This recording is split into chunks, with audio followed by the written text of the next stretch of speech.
जय श्री कृष्णा। आज है भागवत गीता के अध्याय 11 का 12वां श्लोक। पूरा ज़रूर सुनिएगा। चलिए देर नहीं करते हैं। आकाश में 1000 सूर्यों के एक साथ उदय होने से उत्पन्न जो प्रकाश हो वह भी उस विश्व रूप परमात्मा के प्रकाश के सदृश कदाचित ही हो। इतना प्रकाश था भगवान का। सुनिए क्या अर्थ है इसका। कल ऐश्वर्य की चर्चा हुई थी। जो विराट दर्शन हुआ वो कैसा था, क्योंकि अनुभव को पूरा बताया नहीं जा सकता। अपना अपना सबका अनुभव होता है। कोई कैसे बता सकता है अनुभव, पूरा नहीं बता सकते। कह रहे हैं 1000 सूर्यों के एक साथ उदय होने से उत्पन्न जो प्रकाश है परमात्मा के विराट रूप का दर्शन साधारण तो होगा ही नहीं। साधारण हो सकता है? नहीं हो सकता। जैसे आप और हम एक दूसरे को देख रहे हैं, ऐसा तो होगा नहीं, ऐसा तो हो नहीं सकता, क्योंकि ये परमात्मा का दर्शन है, वो भी विराट रूप का। तो यहाँ पर कंपैरिजन किससे कर रहे हैं? संजय 1000 सूर्यों के साथ उदय होने से प्रकाश जो होता है, 1000 सूर्य, हम तो एक ही सूरज का प्रकाश देखते हैं, लेकिन बोला 1000 सूर्यों के प्रकाश जैसा प्रकाश हुआ है, वो भी परमात्मा के प्रकाश के आगे क्षीण लग रहा है। 1000 सूर्यों का प्रकाश भी कितना गहरा प्रकाश, ये आश्चर्य की चीज़ है ना। संजय धृतराष्ट्र को सुना रहे हैं, जो कि अंधा है, वो एक सूर्य के प्रकाश को भी नहीं समझता। उसे तो पता ही नहीं प्रकाश क्या है, तो 1000 सूर्य के प्रकाश को कैसे समझेगा? नहीं समझ सकता। अब संजय को तो वर्णन करना ही है, संजय को तो सिर्फ बताना तो है ही। सूर्य के प्रकाश के आगे उनका प्रकाश विश्व रूप परमात्मा है। परमात्मा को हमें वस्तु, मंदिर, मस्जिद, एक स्थान पर नहीं देख सकते। भगवान को कोई हम एक जगह देख सकते हैं? वो तो हर जगह है। कोई जगह ना तुझसे खाली है, तू व्यापक डाली डाली है। एक रूप नहीं बोला, विश्व रूप बोला। इसलिए भगवान ने विश्व में देख सारे रूप मेरे ही हैं बोला। 1000 सूर्यों का प्रकाश, यदि अर्जुन के सामने भी 1000 सूर्यों का प्रकाश आता तो नहीं देख पाता। इसलिए स्टेप बाय स्टेप चल रहे हैं, लेकर चल रहे हैं अर्जुन को भगवान श्री कृष्ण। कल ऐश्वर्य से आरंभ किया। ऐश्वर्य क्या है? अर्जुन की मनोस्थिति जो अच्छी लगती है, जो अर्जुन के मन को अच्छा लगता है, उस तरीके से बताया। आभूषण, सुगंध जो एक क्षत्रिय को, व्यक्ति को समझ आते हैं। सारी ऐश्वर्य की बात करी थी, आभूषणों की, वस्त्रों की, सुगंध की, जो एक क्षत्रिय को अच्छी लगती हैं। ये स्टेप पहला उठाया उन्होंने। जिसे सूरज भी निकलता है तो एकदम नहीं निकलता कभी, आप सभी जानते हैं। आप सभी ने भोर का सूरज तो देखा ही होगा। धीमा धीमा, धीरे धीरे पहले दिन की शुरुआत होती है, पाँव फटती है जिसे कहते हैं। अभी रात नहीं गई, उजाला धीरे धीरे शुरू हो जाता है। रात अभी गई नहीं और धीरे धीरे सूरज का निकलना शुरू होता है। पहले किरणें आती हैं, हल्का सा प्रकाश होता है, फिर धीरे धीरे दिन होते होते वो तेज होता चला जाता है। फिर रात आने लगती है शाम को, और दिन क्षीण होने लगता है। सुबह का सूरज है क्या? धीमा प्रकाश। ऐश्वर्य जो है वो धीमा है। समझिए, सुनिए ध्यान से, तभी समझ आएगा। एकदम से परमात्मा 1000 सूर्यों का प्रकाश दिखा देते तो अर्जुन भी नहीं देख पाते भगवान को। तो उन्होंने उसके अकॉर्डिंग ऐश्वर्य धीमा जो था वो धीमा प्रकाश था, धीमे धीमे दिखा रहे हैं, मतलब धीरे धीरे उसके अंदर डाल रहे हैं। ज्ञान भी कोई एकदम से नहीं समझता है। किसी को एकदम समझाओ, ज्ञान भी कोई नहीं समझेगा एकदम। कोई नया आए सत्संग में आएगा तो क्या देखेगा कि पहले ये क्या कपड़े पहने बैठे हैं, गुरुजी ने क्या धारण कर रखे हैं कपड़े, यहाँ की बिल्डिंग कैसी है, यहाँ के लोग कैसे हैं, या नीचे बैठाया जा रहा है या चेयर पे बैठाया जा रहा है, यहाँ पेड़ पौधे कैसे हैं, यहाँ का खाना पीना कैसा है, ये सब देखता है नया व्यक्ति जो सत्संगी पहली बार आता है। तो यहाँ पर अर्जुन की पसंद ऐश्वर्य की थी। तो भगवान ने उसको उसके शौक से आरंभ किया। उसको क्या पसंद आता है, उसको क्या अच्छा लगता है, और धीरे धीरे बढ़ाने वाली चीज़ है। वो भी सुबह का सूरज जिससे अर्जुन विराट को सह पाए, विराट को देख पाए। सुबह का सूरज तो आप देख पाते हो, पर दोपहर का सूरज तो देख ही नहीं पाते। देख सकते हैं सूरज से सूरज, आंखें लगाइए, सूरज को देखिए, नहीं देख पाएंगे। जैसे बच्चे को थोड़ा सा खाना खिलाते हैं शुरुआत में, देखते हैं इसको हजम होता है नहीं, सब ये देखते हैं ना। बच्चे को पढ़ाएंगे तो पहले ABCD A से शुरू करते हैं, फिर B, फिर C, फिर D, धीरे धीरे। तो भगवान को भी मालूम है एकदम से नहीं देख पाएगा, अभ्यास करा रहे हैं। दृष्टांत एक, जैसे एक गांव में एक आदमी था, उसके पास एक बहुत बड़ी भैंस थी। वो उसको उठा लेता था, हाथों में उठा के पूरे गांव में चक्कर लगाता रहता था, फिरता था। तो गांव वाले भी उसको आश्चर्य भरी निगाहों से देखते थे। उसको तो कोई फ़र्क नहीं पड़ता था भैंस के उठाने पर भी, क्योंकि उसको तो आदत थी, उठाता था वो ऐसी। तो गांव के व्यक्ति उसके पीछे पीछे चलने लगते थे, लोग घरों के बाहर आ जाते थे। भाई आश्चर्यजनक चीज़ है। एक दिन लोगों ने इकट्ठा होकर उससे पूछा, तुम इतनी भारी भैंस को कैसे उठा लेते हो? बोला, इसे उठाने में क्या है, इसमें तो कोई दिक्कत की बात नहीं है। बोला, ये बच्चा हमारे यहीं पैदा हुआ था, भैंस का बच्चा, ये बच्चा था जब हमारे यहीं पैदा हुआ था, और बचपन से हम इसको उठाते थे, हाथों में उठाते थे, कंधे पे बैठाते थे, ऐसे घूमते थे। तो उठाते उठाते हमको आदत हो गई है भैंस को, इसलिए हमें इसका वज़न लगता ही नहीं है। जैसे आपने देखा होगा, माँ अपने छोटे बच्चा होता है उसको उठाए उठाए सारा काम भी करती रहती है, हाथों में ले लिया और काम भी कर रही है, खाना भी खा रही है, कपड़े भी देख रही है, उतार भी रही है, कितने काम करती है। बच्चा बड़ा भी हो गया तब भी माँ की गोद में है, माँ को फ़र्क नहीं पड़ता। अब बच्चा बड़ा भी हो गया तब भी माँ की गोद में है, तो माँ को उसके बच्चे का वज़न नहीं पता चलता। हमने तो एक जने को भी देखा था, बच्चा पोलियो से ग्रस्त था। छोटेपन से तो गोदी में होते ही हैं चलो बच्चे, 15-16 साल का बच्चा पोलियो ग्रस्त, लेकिन माता पिता गोदी में उठाए उठाए सीढ़ियाँ भी चढ़ रहे हैं, जा भी, क्योंकि वो तो चल नहीं पाता था, उनको आदत हो गई थी। हमसे 8 महीने का बच्चा, 6 महीने का बच्चा लेकर चला भी ना जाए, जिन्हें आदत नहीं है उन्हें नहीं है, लेकिन जिसका बच्चा है उठाते उठाते आदत हो जाती है। तो माँ को भी ऐसी आदत पड़ जाती है। कहता है मुझे तो आदत पड़ गई, मुझे कोई फ़र्क नहीं पड़ता। ये फ़र्क कोई क्यों नहीं पड़ता? क्योंकि बचपन से उसने उसको उठाया, धीरे धीरे वज़न बढ़ा, वज़न धीरे धीरे बढ़ा, धीरे धीरे उसके शरीर उसको सहता चला गया, उस वज़न को सहने की आदत भी हो गई। भगवान ने पहले ऐश्वर्य दिखाया अर्जुन को, सुंदर छोटा सा रूप, चारों तरफ प्रकाश, धीमा प्रकाश दिखाया। इम्पॉसिबल चीज़ को दिखा रहे हैं भगवान। परमात्मा का प्रकाश देखना संभव नहीं होता।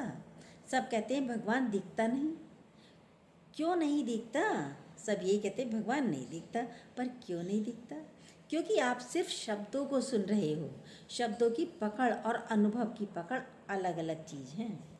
खाली गुरु ने बोल दिया, गीता में लिखा है सब जगह भगवान है, एवरीवेयर गॉड, सब जानते हैं, ये तो सब जानते हैं, सब सुना सुना है, everywhere god, everywhere is god. Gita में लिखा है, शास्त्रों में लिखा है, कण कण में भगवान है, ये सब सुन लिया। बुद्धि बहुत तेज है सबकी, हम बुद्धि से ही परमात्मा को जानने का प्रयत्न करते हैं। जैसे आप चिमटे से सब चीज़ को पकड़ पाते हैं, पर चिमटे से चिमटा नहीं पकड़ पाते। चिमटे से चिमटा पकड़ सकते हो? देखो करके, कोशिश करिए, नहीं पकड़ पाएंगे। तो हम बुद्धि से और सबको तो जान सकते हैं, पर परमात्मा को नहीं जान सकते बुद्धि से। परमात्मा पकड़ से बाहर है बुद्धि की। यहाँ पर अर्जुन को समझा रही हैं, और धृतराष्ट्र खाली शब्द सुन रहे हैं, दिखता तो है नहीं उनको, धृतराष्ट्र को। ये अज्ञानता का अंधेरा है, हम नहीं समझ पाते उसको, हम नहीं समझ पाते उसको। खाली धृतराष्ट्र ने प्रकाश सुना, देखा तो उसने दिए का प्रकाश भी नहीं, मोमबत्ती का प्रकाश भी नहीं। अब एक सूर्य हो, 1000 सूर्य हो, मोमबत्ती का प्रकाश हो, उसने प्रकाश देखा ही नहीं धृतराष्ट्र ने, तो वो कैसे समझेगा? समझ भी नहीं पाएगा। जब तक आपकी आंखें बंद हैं तब तक आपको अनुभव नहीं हो सकता। जब तक अज्ञानता है तब तक आपको अनुभव नहीं हो सकता। कृष्ण धीरे धीरे अर्जुन को उस स्टेप पर लाने की कोशिश कर रहे हैं। 1000 सूर्यों को भी देख, ये दिव्य चक्षु खोलने पड़ेंगे तुझे।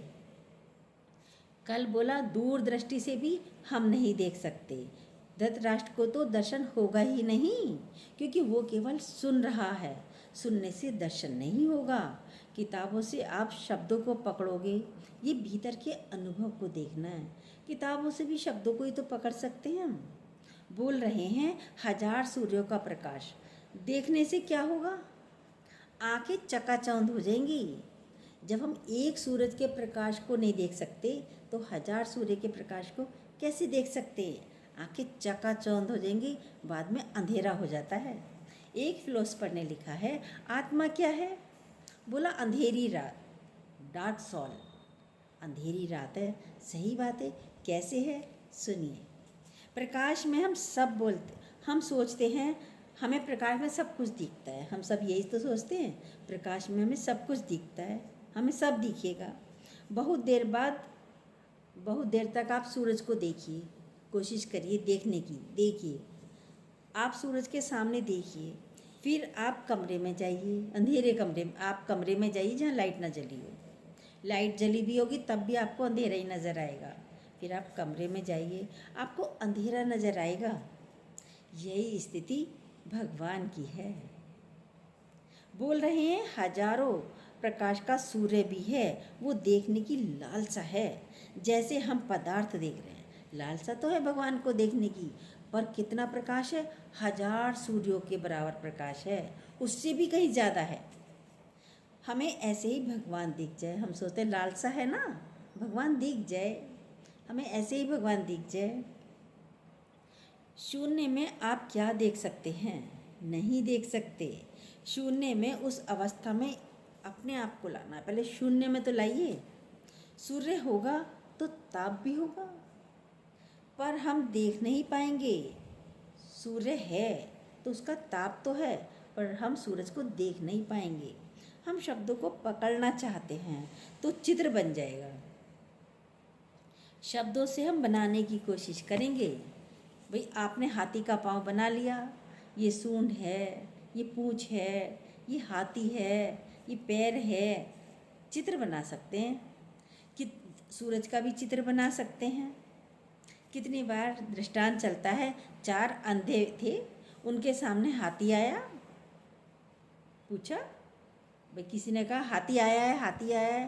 पूछा हाथी क्या होता है? हाथी बोला छू कर देखो हाथी को। अब एक ने पैर को छुआ, बोला अच्छा ये खंबा है, खंबे जैसा हाथी होता है। एक ने उसके बड़े बड़े कान पकड़ के छुए, बोला अच्छा ये पंखा होता है, उसे पंखा लगा कान। एक ने उसकी पीठ पर हाथ फेरा, अच्छा ये परात है, हाथी परात जैसा होता है। अंधों की बात, देखा तो है ही नहीं।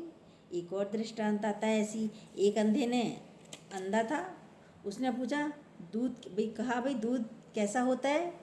भाई दूध कैसा होता है? अब अंधे को कैसे बताया जाए दूध कैसा होता है? भाई कैसे रंग का होता है दूध? बोला सफ़ेद रंग का होता है। बोला ये सफ़ेद रंग क्या होता है? बोला ये हंस जैसा होता है, जैसे हंस होता है। अब उसने ना तो दूध देखा है ना हंस देखा है। भाई ये हंस कैसा होता है?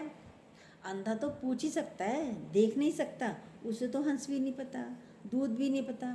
बोला उसकी गर्दन मुड़ी हुई होती है हंस की, ऐसा होता है हंस।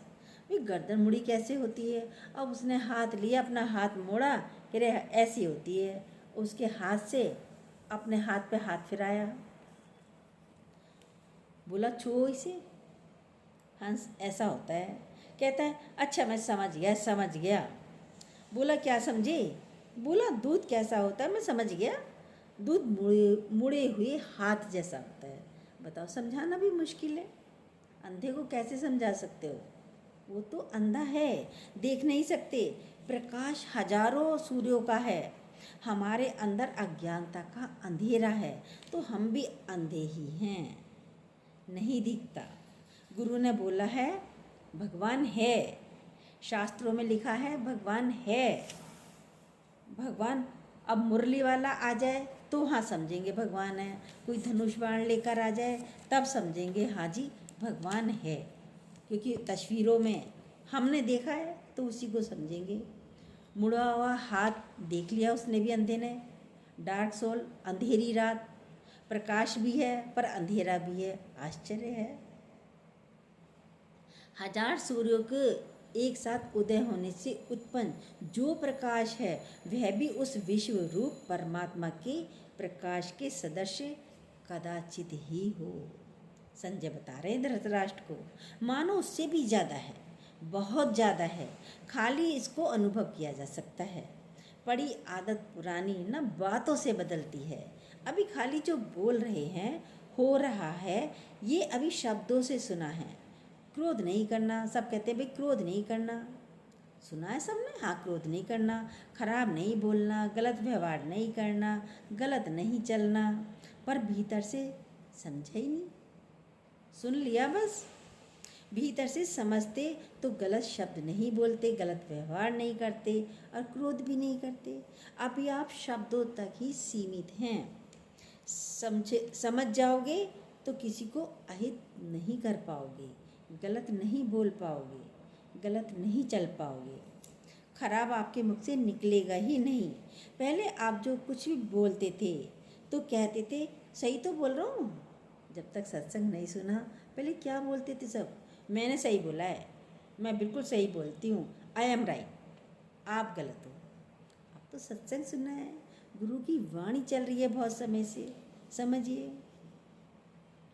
बाद में चाहे कोई पूछता रहे, भीतर से समझोगे तो गलत नहीं करोगे। ये ज्ञान है भीतर से समझने का। भीतर से समझोगे तो गलत नहीं करोगे, क्रोध नहीं करोगे, गलत व्यवहार नहीं करोगे, तो आंखें बंद करके भी चले जाएंगे। यदि हमारे भीतर से पक्का है, रोज़ उस रास्ते से जा रहे हैं, हम किसी रास्ते से रोज़ जा रहे हैं, तो आंखें बंद करके भी हमें पता है ये रास्ता है, चले जाएंगे। एक आदमी था, गांव का था, उसने नई साइकिल खरीदी और उस गांव में तो किसी के पास साइकिल थी नहीं, और वो दिखाने के लिए निकल गया, भाई मैं सबको दिखा के आता हूँ, चिढ़ा के आता हूँ, मेरे पास साइकिल है। चलानी नहीं आती थी उसको, सब लोग लेकिन देखें, चढ़ गया साइकिल पर। अब पीछे मुड़कर देख भी रहा है, देख रहे हैं ना देख रहे हैं, क्योंकि चिढ़ाना भी था। चलानी तो आती नहीं थी, थोड़ी दूर चलाई और गिर गया, क्योंकि चलानी नहीं आती थी। सब दौड़े उसके पीछे। कहता है इतनी तुम भाई तुम्हारी चोट लग गई होगी।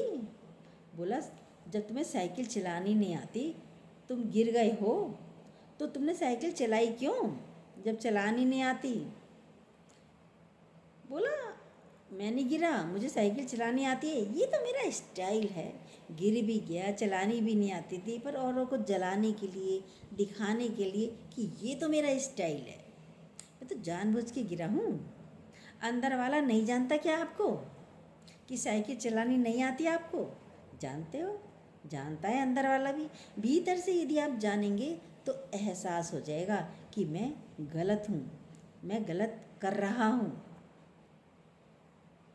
यदि आप अंदर से जानेंगे तो आप गलत नहीं कर पाएंगे।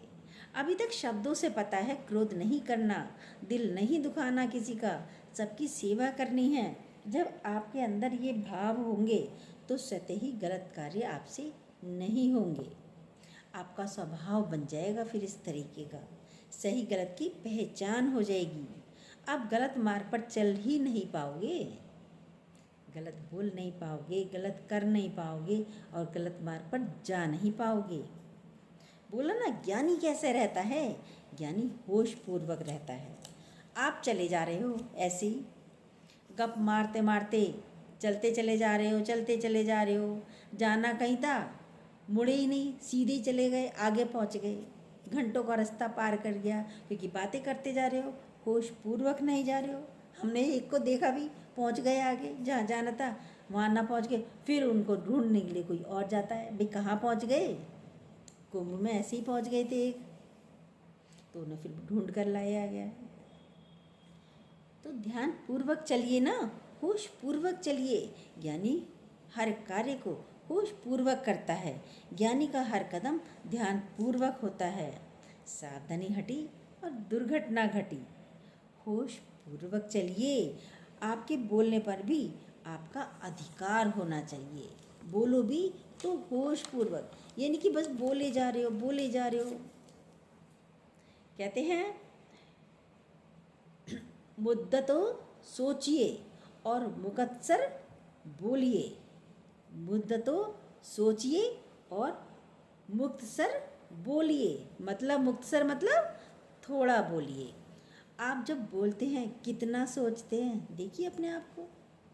फटाक से किसी ने कहा, फटाक से मुंह खोल दिया, लड़ाई झगड़ा तनाव हो जाएगा। सोचिए, सोच कर बोलिए। गुरुजी कहते हैं जब बोलो तो तुम्हारी जबान के अंदर 32 दांत हैं, इसीलिए भगवान ने 32 दिए, कम नहीं दिए। तो 32 बार सोचो, ये 32 दरवाजे हैं, जबान उसके अंदर बंद है।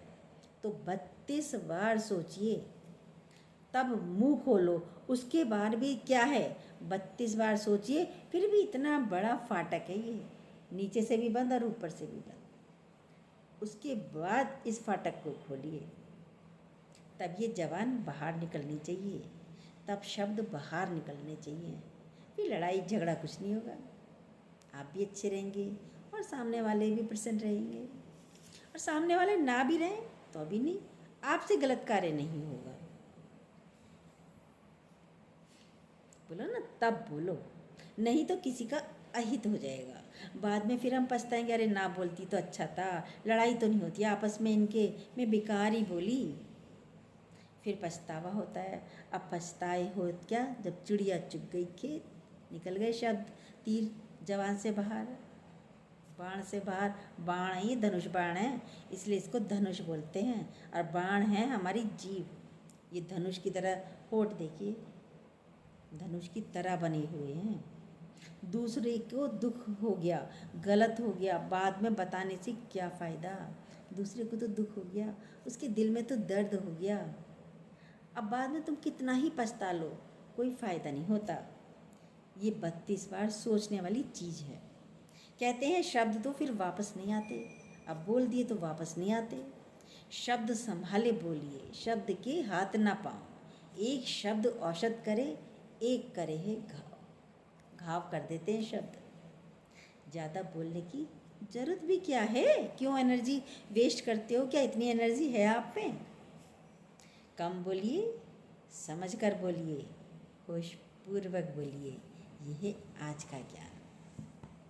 जो न्यू हो प्लीज़ सब्सक्राइब कीजिएगा, बेल को दोबारा प्रेस कीजिएगा और 32 बार सोच कर बोलिएगा, तब लड़ाई झगड़ा कुछ नहीं होगा। जय श्री कृष्ण। लाइक कमेंट ज़रूर कीजिएगा।